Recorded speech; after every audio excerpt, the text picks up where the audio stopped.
Сәлеметсіңдер ме, балалар? Қазақ тілі сабағы. Здравствуйте, ребята. Урок казахского языка. Бүгінгі сабақтың тақырыбы жазғы демалыс ең ұзақ мереке. Тема нашего урока – летние каникулы – самый длинный праздник. Сабағымыздың тақырыбымызға байланысты жаңа сөздермен, керекті сөздермен таныс болайық, балалар.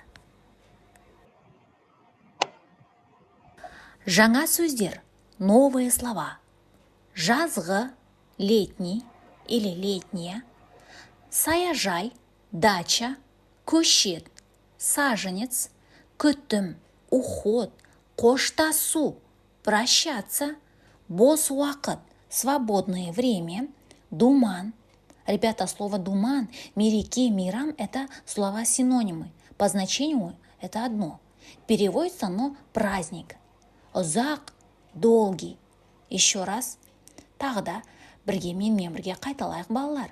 Жазғы, летний, саяжай, дача, көшет, саженец, күтім, уход, қоштасу, прощаться, бос уақыт, свободное время, думан, праздник, ұзақ, долгий.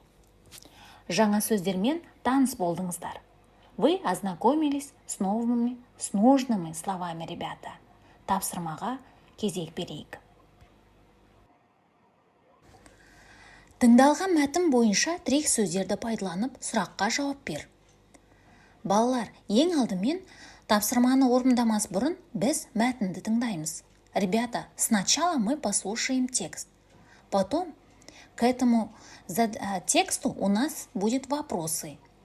Балалар, біз ең алдымен мәтінді тыңдаймыз, мәтінге бізге сұрақ беріледі. Сұраққа жауап беру үшін біз тірек сөздерді қолданамыз. Чтобы ответить на вопросы, ребята, мы ключевые слова используем. Ең әуелі мәтінді тыңдайық. Сначала послушаем текст.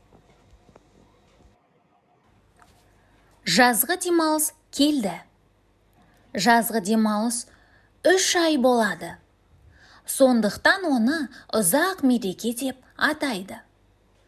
Балалар жазғы демалысты жақсы көреді және күтеді. Әлібек биыл 3-ші сыныппен қоштасады.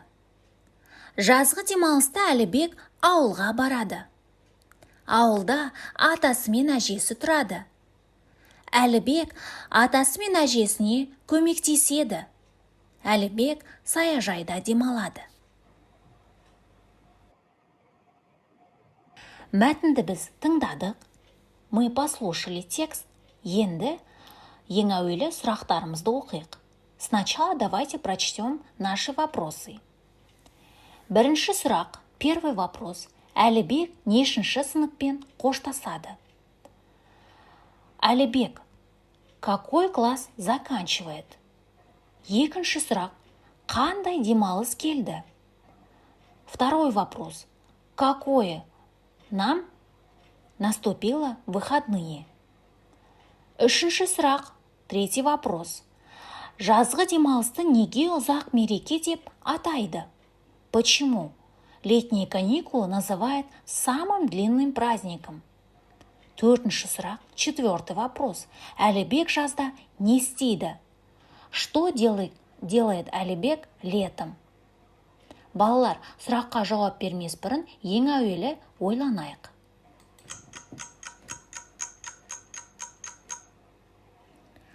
Балалар, ойланып болсақ, жауабымызды тексерейік. Бірінші сұраққа жауап. Әлібек 3-ші сыныппен қоштасады. Әлібек заканчивает 3-й класс. Екінші сұраққа жауап. Жазғы демалыс келді. Наступило летние каникулы. Үшінші сұраққа жауап. Жазғы демалыс 3 ай болады. Сондықтан ұзақ мереке деп атайды. Летние каникулы бывает 3 месяца. Из-за этого называют длинный праздник. Төртінші сұраққа жауап. Әлібек жазда ауылға барады. Саяжайда демалады. Әлібек летом поедет в аул. отдыхает на даче. Балалар, барлық сұраққа дұрыс жауап берді деп үміттенемін. Жарайсыңдар балалар. Келесі тапсырмаға көшейік. Мәтінді оқы. Үлгі бойынша әр сөйлемге «я» не «жоқ» деп жауап берілетіндей сұрақтар жаз. Прочитай текст. По образцу каждому предложению надо составить вопрос, чтобы на эти вопросы кратко ответить «да» или «нет». Балалар, үлгіге назар аударайық. Посмотрите на образцу. Чтобы составить вопросительное предложение, в каждом предложении в конце мы вставляем вопросительные местоимения. Бабе, папе, маме, бабе. То есть вот эти местоимения, они в конце предложения пишутся. Мәтінді оқимыз. Прочитаем текст. Жазғы демалыста ауылға барамын. На летние каникулы я поеду в ауыл. Жазда бос уақыт көп болады. Летом много бывает свободное времени. Ауылдың қасында көл бар. Рядом с аулом есть озеро. Көлден балық аулаймын. С озера буду ловить рыбу. Қостыра тауына шығамын. Я пойду на гору Қостыра. Таудың суретін саламын. Буду рисовать рисунок горы. Кейін саяжайға барамын. Потом пойду на дачу. Саяжайда көшеттер бар. На даче есть саженцы. Көшетке күтім керек. Саженцам нужен уход. Саяжайда алма жинаймын. На даче буду собирать яблоки. Тамызда Думанға барамын. В августе пойду в Думан. Балалар, ойланайық.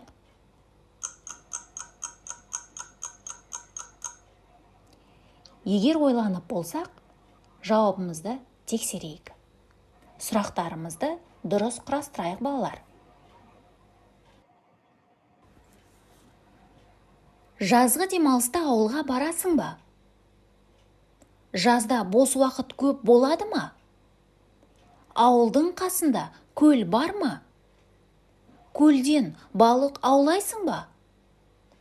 Қостыра тауына шығасың ба? Таудың суретін саласың ба? Кейін саяжайға барасың ба? Саяжайда көшеттер бар ма? Көшетке күтім керек пе?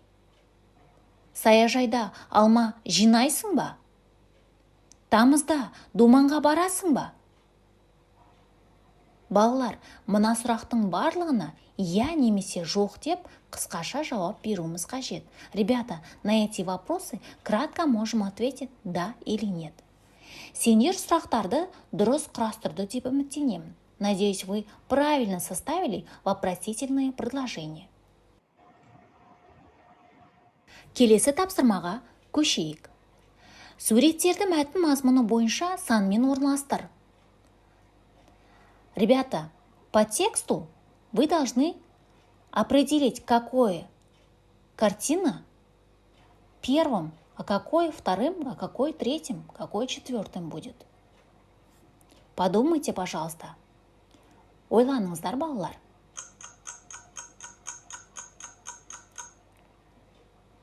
Ал, тексерейік өзімізді. Теперь давайте проверим себя, ребята. Бірінші сурет, екінші сурет, үшінші сурет, төртінші сурет. Балалар, сендер дұрыс таптыңдар деп үміттенемін. Ребята, я надеюсь, что вы правильно вставили цифры. Бұл тапсырмада берілген сөздермен сөйлем құрастыру қажет. Ребята, здесь у нас слова написаны. Мы должны составить предложение. Здесь в предложениях надо вставить нужное окончание. Бұл сөйлемдерді құрау үшін дұрыс қосымша жалғауымыз қажет. Қане, балалар, ойланайық. Давайте, ребята, подумаем.